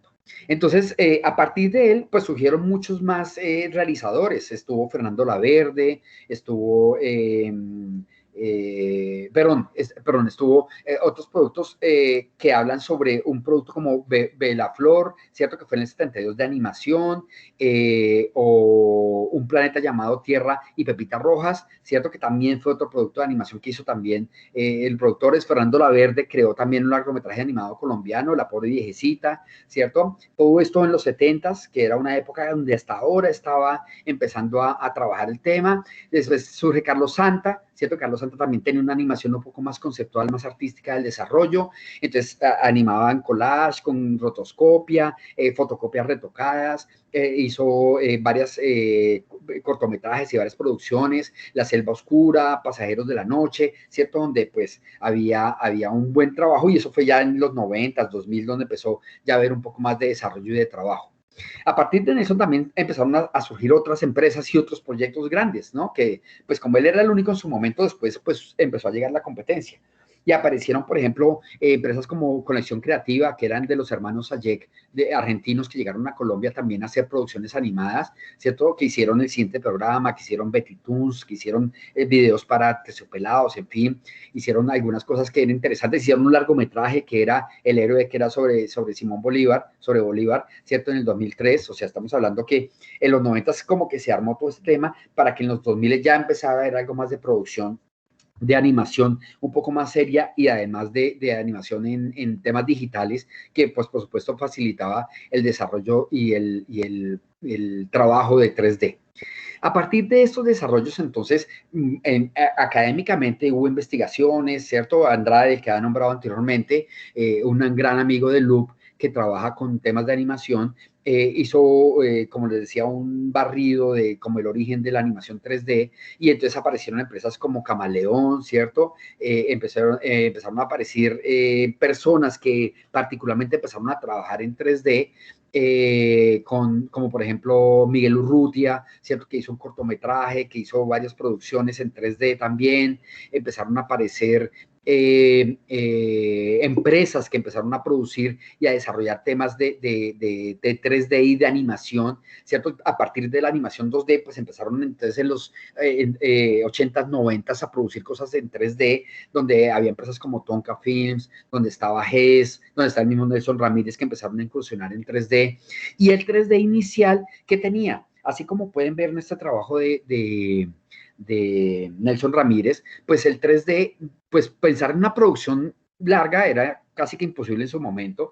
Algunos personajes como Rutia sí hicieron algunas animaciones corticos, ellos independientes, como realizadores independientes, hicieron cortos en 3D, ¿cierto? En los 90, 2000 empezaron a hacer como aproximaciones un poco más serias al tema de digital y al tema de 3D, pero otra vez, por supuesto, ¿dónde estaba el dinero? ¿Dónde había producción? ¿Dónde había tiempo? ¿Dónde había plata? ¿Dónde se podía hacer? En la parte comercial. Entonces, los comerciales de televisión, la parte de publicidad permitió que muchas empresas y que muchos realizadores como Nelson Ramírez pudieran hacer productos, hacer elementos, hacer trabajos que tuvieran que ver con animación 3D, y era esencialmente producción para televisión y básicamente temas comerciales. O sea que estamos hablando de lo que ustedes vieron en la época de empaques, de productos, de cosas de comida, de cosas de cabezotes de programas, cabezotes de canales, cabezotes de producciones en las que se pueden hacer en 3D en su momento. No era un trabajo todavía muy popularizado por lo menos independientemente, pero sí ya estas empresas empezaron a producir cosas interesantes en 3D y empezaron a hacer cosas interesantes en estos ejercicios como de trabajo de 3D. Entonces, pues Nelson Ramírez, lo dejo ahí para que lo busquen después ustedes eventualmente, busquen más comerciales, miren el comercial de Goodies, miren el comercial de Prismacolor, miren el cabezote de Escalona, miren todas esas producciones que creo que son muy bonitas y muy interesantes verlas y cómo se desarrollaron en los 80, 70, 80, 90 en el país y cómo eso pues nos lleva ahora a que tengamos toda esta desarrollo también 3D que hay en nuestro país actualmente, ¿no? Que pues podemos tener todavía inconsistencias o problemas, pero ya hay más inquietudes, ya, como decía, las universidades pues empezaron a ser como más interpretativas y más desarrolladas con el tema. Voy a compartir ahora otro videito corto. Un segundo, por favor.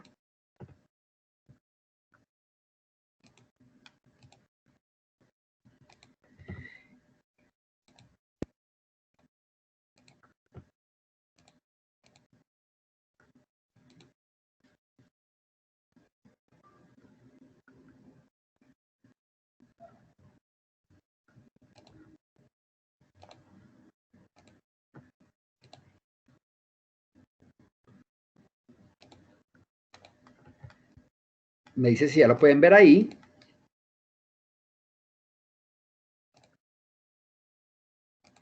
¿Sí lo pueden ver? Sí, profe, ya lo podemos ver. Listo. Esta es la presentación del canal A, que era en 3D en el 92. O sea, imagínense que esto era pues como una superproducción. El canal A era uno de los canales que había en su momento en la televisión nacional y era simplemente este cabezote. Era un cabezote muy sencillo, muy cortico, ¿cierto? Que tenía solamente este león, que era como el gráfico de su momento en el canal A y creo que era pues algo muy interesante, muy llamativo, muy novedoso para el momento, ¿cierto? Donde podemos ver algo muy básico y muy, hasta chistoso, si se puede decir así, era ver como esta presentación muy básica del tema. Vamos a ver otro, un segundito, por favor.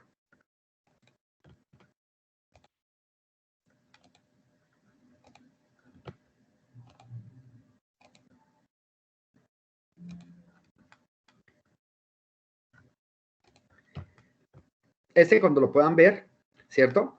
Era un programa que había también en los 90s, ¿cierto? Que este es del 94, imagínense, que se llamaba TV Cine y mostraba películas en su momento. Y era solamente este pequeño cabecete muy sencillo que tenía el TV Cine hecho en generador de caracteres en texto, con unas estrellas y este abanico, y era solamente este movimiento, así de básico nada más era.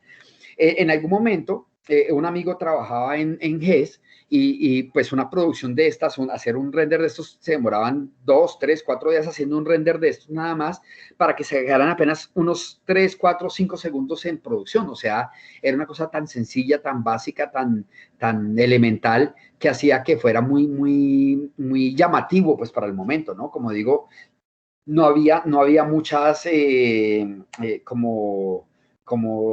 experiencias digitales en su momento, no había muchas empresas que trabajaban en el tema y pues TVCine lanzó este cabezote que pues como pueden ver es muy básico, muy sencillo, es como digo hasta chistoso pensar que esto era como la mayor producción que podía haber en el país en su momento en temas digitales y en 3D y pues tenemos este cabezote de TVCine. Un segundo por favor, comparto otro.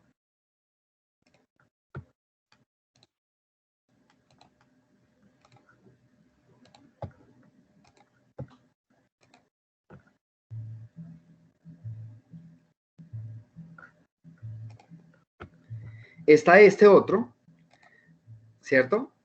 Que se usó del 98-2001, se usó este logo, que era el logo de Jorge Barón Televisión, que era pues un productor en su momento, que realizaba sus programas, que algunos todavía aparecen ahí todavía, el de la patadita de la buena suerte, ¿cierto? Y que tenía simplemente este cabezote que era Jorge Barón Televisión, una esfera con una tipografía en 3D que pasaba enfrente de la cámara, con Jorge Barón en 3D, con unas luces al fondo en composición, algo muy básico, y el logo del noticiero 24 horas, ¿cierto? Que también era pues una cosa muy básica, muy sencilla, con un mapa mundi, el texto en 3D y con un cambio radical, un cambio como de profundidad, una booleana allí que tenía el texto para darle esa profundidad.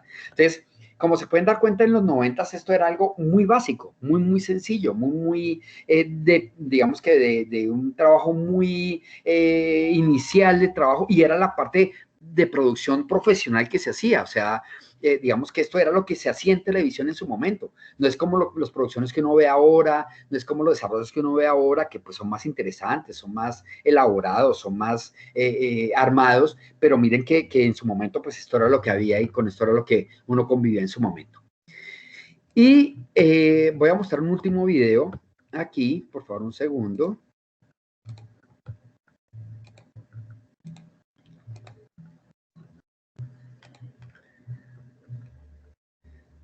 Que es este videíto. Este videíto se llamaba Una de Espantos, ¿cierto? Que es un video de André Felipe Zuluaga. Este es del 2000, ya es de la época del 2000, donde ya era un cortometraje que tenía pues una parte de animación 3D, de los primeros personas que también empezó a trabajar en 3D, entonces tenía este cortometraje que me parece un cortometraje muy bonito para su momento. Entonces, todo este desarrollo, digamos que de 3D que hubo en los finales de los 80, comienzos de los 90, pues desembocó en estos elementos como este cortico, ¿cierto? Y en los 90, pues surgieron muchas empresas que tenían creación digital y que migraron de toda la parte análoga a la parte digital. Entonces, empezaron a hacer efectos digitales, visuales, empezaron a hacer postproducción, animación 3D, diagramación, graficación, que inicialmente no se hacía. Antes era un generador de caracteres con el cual se escribían los textos, o era un efecto que se hacía eventualmente en animación, algo realmente muy básico que vino después a producirse ya en cosas más serias y más elaboradas.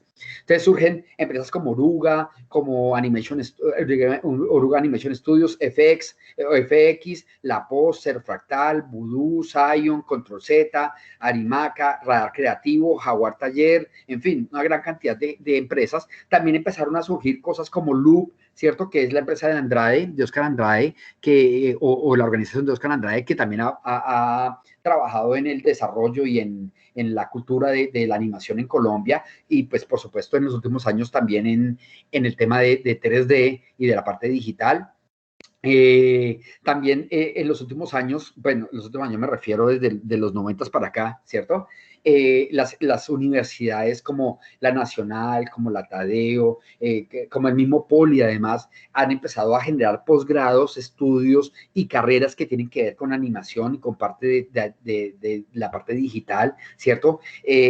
Algunas cosas del gobierno también, como el SENA, como conciencias con toda la parte de tecnología, como la Cámara de Comercio, como el desarrollo de fondos cinematográficos, como Proimágenes, ¿cierto? Como el Ministerio de las TIC, pues todos han propendido y han hecho que toda esta parte digital, toda esta parte creativa, toda esta parte audiovisual se haya vuelto un tema mucho más serio para el país, mucho más lucrativo además, porque pues también hay una parte comercial que puede ser explotada en la parte de producción digital, y creo que eso es importante y es interesante ver cómo ha aportado también al tema económico del país, al tema comercial del país, y creo que eso es importante tenerlo en cuenta. Bien, yo creo que eso es como fundamental entenderlo, y como ver que todas estas producciones, todos estos desarrollos, todos estos trabajos, pues han sido parte fundamental del ejercicio y del trabajo. Resulta que dentro de esas indagaciones, pues yo, pues los años que llevo trabajando y con las empresas que he compartido y con los compañeros que he tenido durante la vida laboral, la vida profesional, la vida académica, pues él logra hacer, digamos que buenas relaciones, y hablando con Alejandro, el CEO de Brains, que era una empresa en algún momento en 3D que pues arrancó desde los 80s a trabajar en 3D, o por ejemplo hablando con los mismos Sayek, con Diego, con el hermano, hablando sobre el tema de animación y los desarrollos que ellos han tenido y cómo han venido involucrando el trabajo, que también pues vienen trabajando desde los 90s en el país, o desde los 2000 en el país, ¿cierto? O con algunos profesores, por ejemplo, Roberto Cuervo en la Javeriana, o algunos profesores también de la Tadeo, en fin, artistas también visuales como Fernando Muñoz, en fin, o Oscar Andrade, que también ha sido profesor y ha trabajado con Louvre, y ha estado en diferentes producciones también de diferentes temas. Miguel Urrutia, también que ha sido pues productor y trabaja desde los 90 también con diferentes software como Lightwave y bueno, en fin, otros trabajos. Lola Barreto, que estuvo invitada hace ya algunos semestres a la universidad, que es la directora creativa y la parte diseñadora de Gravedad 1, la serie animada que hay en Señal Colombia, perdón, de ciencia ficción hecha en 3D en Colombia, ¿cierto? Con Francisco Vanegas, un gran amigo también que trabajó en GES Digital y en GES y en el noticiero Arturo Abella en el 79, imagínense, trabajaba este señor. Pues con ellos hice unas indagaciones y vine a reconocer dos cosas. La primera es que realmente el momento donde vino a impactar evidentemente la parte digital en nuestro país, por lo menos en la parte 3D, fue en los 90s, ¿cierto? Y el mejor, digamos que ejemplo de esto es cómo en la academia se involucraron clases de animación y clases de animación en digital y clases de animación digital en 3D en los 90s. Entonces, pues yo en los 90s aprendí a manejar 3D en la Tadeo cuando estudiaba.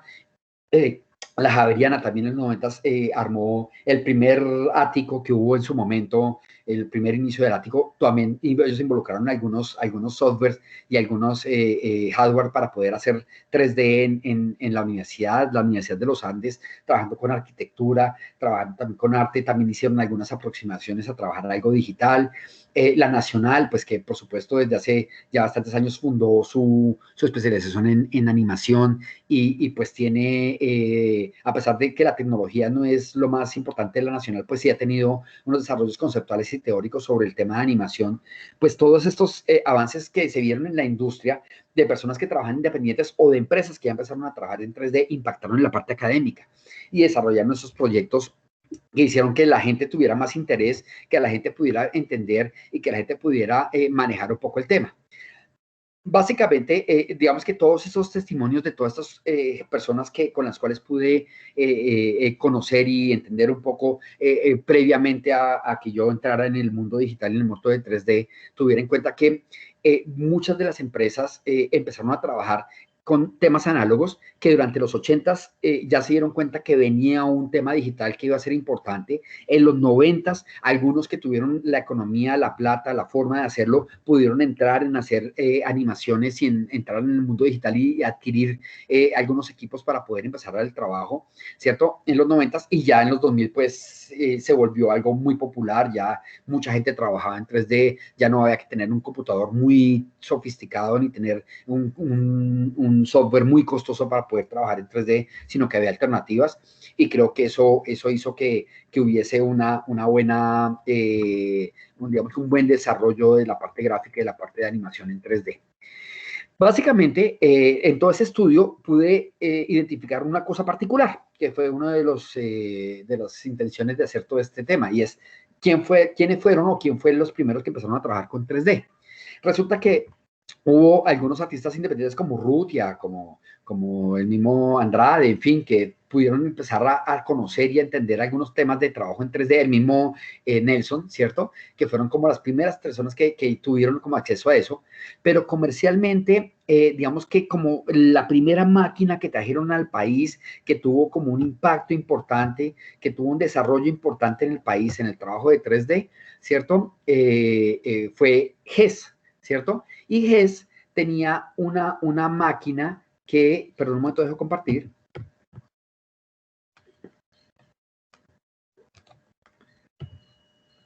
Y GES, como les decía, trajo un primer aparato, una primera máquina que permitía, digamos que hacer los primeros trabajos de 3D. Digamos que esta iniciativa de GES, que fue como a final de los 80s, cuando empezó a sufrir los cambios tecnológicos, y pues en su momento los Sánchez Cristo, que eran pues como unos empresarios que tenían como a su liderazgo la empresa GES, para que no lo conocían, después abrieron GES Digital. Y GES Digital se encargó de hacer postproducción de comerciales, postproducción de temas audiovisuales y cinematográficos, y ellos fueron de los primeros que involucraron en su trabajo equipo y software para poderlo hacer, especialmente GES y después en GES Digital. Entonces, esas grandes empresas que tenían ese poder económico, que podían tener ese desarrollo, digamos que de trabajo y tener el equipo y tener la gente preparada para el tema, pues pudo invertir en esos equipos y trajeron los primeros generadores de caracteres, los primeros equipos que puedan hacer el tema. Y en GES, perdón, en el 85, cerca del 85, como digo, mitad de los 80, finalizando los 80, trajeron un aparato que se llama el Picture Maker, que era un aparato costosísimo, que no era muy fácil de que cualquier empresa en Colombia y hasta en el mundo pudiera adquirir, porque eran realmente costosos, muy costosos en su momento esos equipos.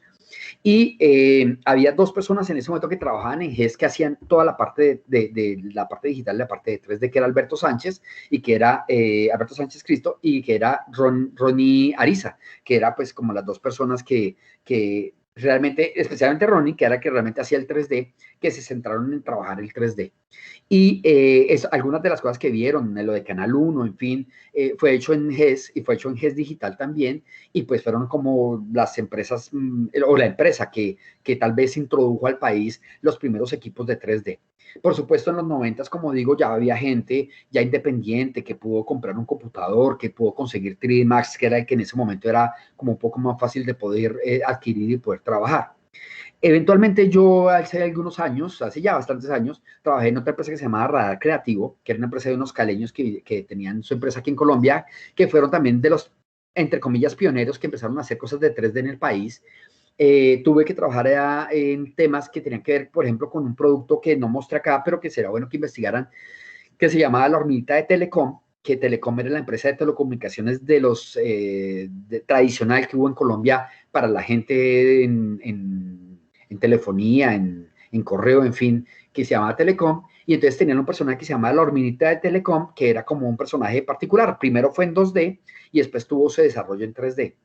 Esa empresa, entonces, después invirtió y puso como el avance tecnológico con captura de movimiento y hacía movimientos y la hormiga se movía al mismo ritmo que se movía un personaje moviéndose en un set. Entonces pudieron involucrar esa clase de temas y también fueron como pioneros. Pero eventualmente, gracias a Francisco Vanegas, pude identificar que GES Digital fue de las primeras empresas o la primera empresa que logró adquirir una gran máquina, un gran producto para poder hacer trabajo digital, hacer trabajo en 3D en el país, y que los primeros desarrollos que fueron, según me contaban, a poner unos textos en 3D, poner un logo simple, sencillo en 3D, poner un elemento básico en 3D en cada escena, en una presentación, en una introducción, en un cabezote de un programa, y ese era como el avance tecnológico visual del momento más importante. Estamos hablando de finales de los 80s, comienzos de los 90s, o sea, cuando aquí tal vez casi nadie sabía de 3D o manejaba 3D, y tal vez que en las casas tampoco había computadores de pronto popularmente o más en masa se vinieron a adquirir más adelante en los 90s, pero a finales de los 80s, comienzos de los 90s, era muy raro la persona que tenía computador en la casa. De pronto los que estudian ingeniería de sistemas, los que trabajan en temas de programación podían eventualmente tener algún avance o algún acercamiento al computador, pero anteriormente no era algo muy común, por lo menos casero. Entonces, gracias a estas personas, gracias a algunas de las personas que entrevisté, con las que me vi, con las que charlé, con las que estuvimos como investigando un poco del tema, pues logré identificar que eventualmente había en esta arqueología de medios de cómo llegó el 3D a Colombia, pudimos identificar que tal vez GES en su momento, para hacer las cortinillas y los cabezotes de los programas, fue la primera persona o el primer equipo empresarial, el primer grupo empresarial que adquirió el Picture Maker para poder hacer caracteres en 3D y poder hacer unos pequeños efectos en 3D. Entonces, básicamente, digamos que esa es como la estructura general de la idea del inicio de 3D en Colombia. Por supuesto, pues hay otras temáticas donde se evolucionó del 2D al 3D. También tengo otras informaciones sobre cómo se empezó a trasladar todo lo que se hacía en 2D en alguna época del país, ahora en 3D, el tigre suramericana, el minerito de Villas, de las Villas, que era un personaje muy popular en su momento en los 80s en el país, y cómo fue empezando a evolucionar toda esta parte de 2D a 3D y todo este desarrollo, pero sería otra charla diferente a esta. Entonces, eso es todo por hoy. No es nada más de información. No sé si alguno tenga alguna pregunta final para responder.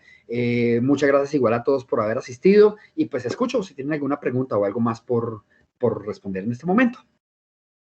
Profe, en este momento tenemos una pregunta en el chat. Sí. Es de Liz y nos dice, ¿en qué área se podría utilizar el 3D digital en cuanto a diseño de moda, aparte de la publicidad? Ok, bueno. Resulta que, como les decía anteriormente, en el país, bueno, y esto no es del país, sino es en el mundo, el 3D ha sido casi que involucrado en todo lado. O sea, si ustedes ven, es más, es está chistoso porque en algunos lados dicen 3D o dicen hasta 4D, cuando pues simplemente es una animación 3D, no es más. Yo veía, por ejemplo, que algunos sitios de ecografías de bebés, de mujeres embarazadas que van a tener un bebé, eventualmente lo que hacen es que ponen ahora como estrategia de comercial de poner, vamos a entregarle su ecografía de su hijo en 4D, ¿no? Y yo pues empecé a investigar yo 4D, pero ¿qué es 4D? Voy a mirar. Y pues 4D simplemente es una animación del bebé, no es más. Es un video del bebé donde se ve el bebé dentro de la barriga de la mamá, cómo está el bebé, en fin, y es simplemente un video de cómo se ve el bebé por dentro en 3D. Entonces resulta que lo venden como un 4D, según lo que logré identificar. También he visto comerciales donde dice detergente 3D. Y pues es chistoso que digan detergente 3D cuando eso de 3D por supuesto no tiene nada. Entonces la palabra 3D el concepto de 3D se ha puesto muy de moda, se ha involucrado en muchos temas, en muchos espacios, y pues es interesante y es como divertido ver cómo eso se ha vuelto. ¿Eso qué quiere decir? Que ahora los videojuegos, si ustedes ven ya videojuegos en 2D, es muy raro encontrar. Si ustedes ven, todos son 3D, o sea, Wii, Xbox, en fin, todo es 3D. Si ustedes miran buena parte de la publicidad, los textos, el logo, el escenario, la escenografía, el personaje es hecho en 3D, entonces pues también se ha involucrado allí bastante. Ustedes miren noticieros, presentaciones, cortinillas de canales nacionales de su país o del nuestro, o miren comerciales, o miren novelas, programas deportivos, ustedes miran ESPN, Fox, cualquier canal de estos, los cabezotes, las cortinillas, las presentaciones, los textos son 3D. Digamos que se ha involucrado mucho el tema.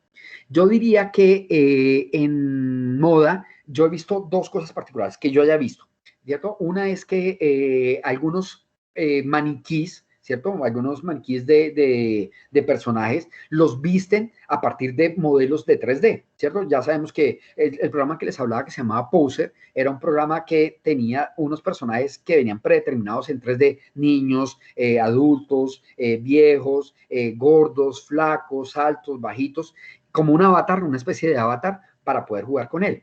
Entonces, yo he visto que algunos temas de moda han utilizado esta especie de como de maniquíes de modelos 3D para poder tomarlos como referencia para hacer los figurines o para hacer los diseños de los personajes en 3D, por ejemplo. He visto que en algunos videojuegos que no son necesariamente de moda, pero que tienen moda en medio de todo, para crear los avatares son en 3D. Entonces uno puede vestir el personaje, ponerle el sombrero, la camisa, la corbata, la decoración, la falda, ponerle colores diferentes, texturas diferentes a los materiales, hacen que el personaje tome una nueva forma, y creo que ahí también puede haber algo involucrado de moda. Pero especialmente donde yo creo que puede ser involucrado 3D, algo interesante para la moda, es que por lo menos Maya, como les digo que es el programa que yo manejo y que el que enseñamos aquí en el Poli, tiene un módulo que es de ropa. Entonces hay un módulo que se llama Cloth para poder vestir un personaje. Claro, ese es un tema que es difícil, que es avanzado, que se hace cuando uno ya tiene experiencia en el programa, que pues uno no aprende a manejar solamente eso, sino que uno aprende a manejar el programa y después eventualmente aprende a manejar esas herramientas ya particulares, pero eventualmente en el módulo de Cloud uno podría eventualmente diseñar una vestimenta para un personaje. Si ustedes miran las películas que nos presentan en 3D, la última que vi, por ejemplo, que es Soul, la de Disney, si ustedes miran la vestimenta del personaje, los zapatos, la ropa, el saco, el sombrero, cómo le orman el cuerpo, cómo los colores que utiliza, el tipo de tela, pues creo que 3D sería fundamental en ese sentido poderlo utilizar.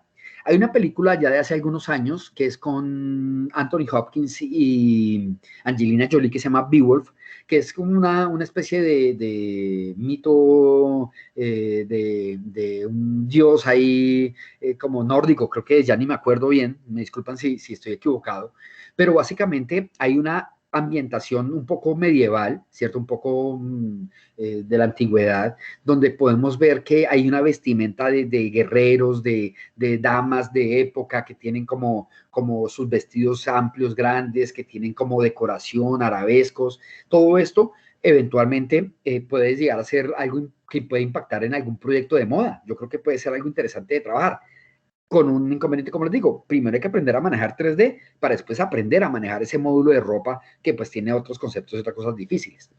Y además, porque en 3D tiene un concepto muy bonito y muy interesante cuando uno maneja esos temas como ropa, y es que además la ropa tiene unas influencias de temas de dinámicas que tienen que ver, por ejemplo, con la gravedad. Entonces, cuando uno se pone una camisa y se pone la ropa y se la acomoda y todo, la ropa cae encima del cuerpo por la gravedad que hay en la Tierra, por la gravedad que hay en nuestro planeta. Entonces resulta que la ropa, cuando un personaje va caminando, la ropa puede moverse un poco por el viento, o la ropa puede quedarle grande y se cae, o la ropa puede quedarle apretada y queda justa en el personaje. Entonces puede haber muchos temas técnicos, temas visuales y temas conceptuales que pueden ser interesantes a la hora de desarrollar algo como moda con temas de 3D. No sé si eso resuelva la pregunta, pero creo que puede ser como una forma de involucrar el tema. Y pues si tú miras cualquier producción que sea animada en 3D de cualquier película, de las de Pixar o de cualquier otra, te vas a dar cuenta que hay un diseño de personajes y que cada diseño de personajes tiene un diseño de vestuario y que ese diseño de vestuario se tuvo que realizar en 3D. Eventualmente se tuvo que realizar en 3D, ya sea porque es ropa, o ya sea porque es un modelo que tiene pegada encima una textura que viste el personaje, ¿cierto? Entonces, pues digamos que hay unos conceptos de pronto de moda que pueden ser interesantes de trabajar. ¿Alguna pregunta más? Sí, profe, tenemos otra pregunta que dice, bueno, es de Rosa, nos dice, buenas tardes, ¿qué programa 3D recomendaría para principiantes? Pues yo creo que cuando uno aprende un programa de 3D, yo creo que uno coge cualquier otro. O sea que eventualmente uno puede aprender en cualquier programa. Ahora, evidentemente hay programas que son más complejos. Por ejemplo, los que de pronto, si hay alguno acá que ha visto clase conmigo de 3D en la universidad o ya conozca algo de Maya, por ejemplo. Maya es un programa que no es muy amigable, que no es muy comprensible inicialmente, que es complejo, que tiene demasiada información, que tiene demasiados detalles, que no es muy amigable eventualmente cuando uno arranca como primer usuario del programa. Entonces yo creo que de pronto Maya no sería el mejor, pero si uno aprende Maya con toda la complejidad que tiene inicialmente, después yo creo que uno coge cualquier programa y lo puede manejar al derecho y al revés sin ningún problema. Entonces, pues puede ser que eventualmente escojan un programa que sea más complejo, porque al ser más complejo, pues va a ser mucho más fácil entender cualquier otro.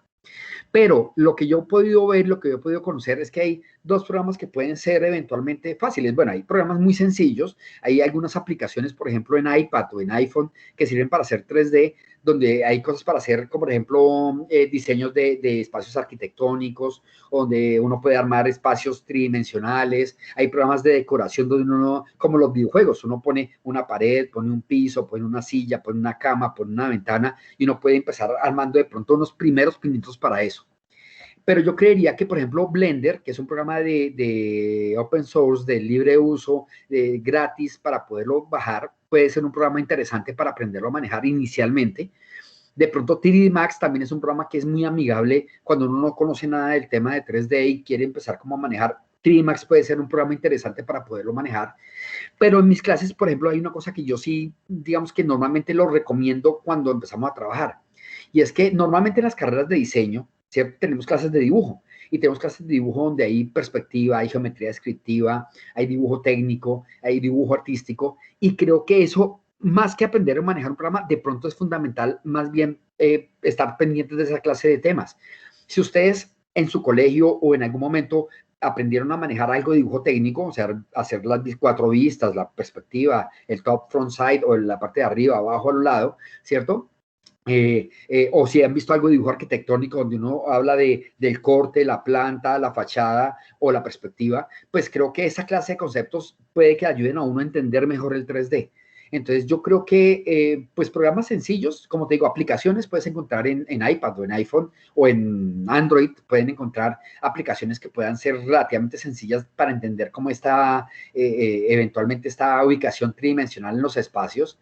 Y yo creo que esa puede ser una primera alternativa. Segundo, creo que es muy importante tener unas bases de dibujo con perspectiva, geometría descriptiva, dibujo técnico, dibujo arquitectónico para entender un poco la ubicación espacial, aprenderse a ubicar en el plano cartesiano, en los 3 ejes, en X, Y, Z, en profundidad, ancho y alto. Creo que ese es como una idea inicial para poder trabajar y después eventualmente, como te digo, de pronto un Blender o de pronto un 3D puede ser una buena alternativa para arrancar a trabajar en 3D. Cinema 4D. Yo no manejo Cinema 4D, pero he escuchado a algunos compañeros que dicen que es un programa tranquilo, divertido, sencillo, que puede ser eventualmente también un buen software para empezar a aprender algo de 3D. Pero yo diría más bien, si uno quiere realmente como entrar en el mundo de 3D y tener algo de resultados interesantes que vayan un poco más allá, yo me arriesgaría digamos que a tratar de entender y de manejar Maya con toda la dificultad que pueda tener, pero que después de que uno le coge el tiro y entiende la lógica del programa, se vuelve muy sencillo.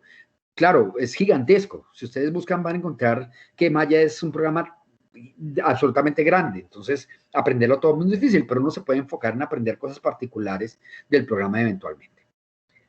Listo. ¿Algo más? No, profe, por ahora no tenemos más preguntas en el chat. Recordarles a los asistentes, por favor, diligenciar el formulario de asistencia y recordarles que, pues, si tú nos permites, toda la charla se subiría a YouTube, pues, Ok, si tú no no hay tienes problema. inconveniente. No hay problema. Entonces, en el canal, que ya les dejé también en el chat, se va a subir todo sobre el webinar. Y ya, profe, pues, eso es todo. Listo. Ok, bueno, entonces espero que el tema tecnológico de hoy, que pues toca hacerlo así por Teams en esta reunión, no haya generado ningún inconveniente. Espero que todo se haya entendido y se haya visto, que los videos se hayan podido verlos.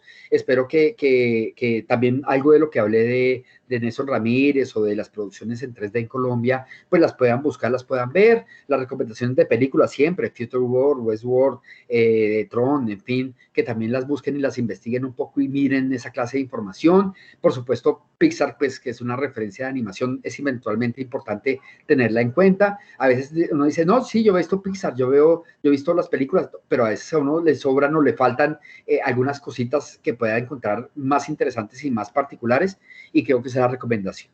Entonces, no siendo más hoy, espero que sigan cuidándose, que no tengan ningún problema eventualmente de salud ni tecnológico, que sigan llevando pues cuidado en estos días complicados en el mundo y que espero nos encontremos nuevamente más adelante. Cualquier duda que tengan, pues me pueden escribir eventualmente. Creo que pueden tener algún contacto acá con el webinar y si quieren escribirme para poder tener alguna información adicional, perfecto, no tendré ningún inconveniente. Muchas gracias a todos, muchas gracias a Gabriela, a Catherine y a todo el resto por haber estado hoy y estamos en un nuevo contacto. Gracias a todos y que estén bien.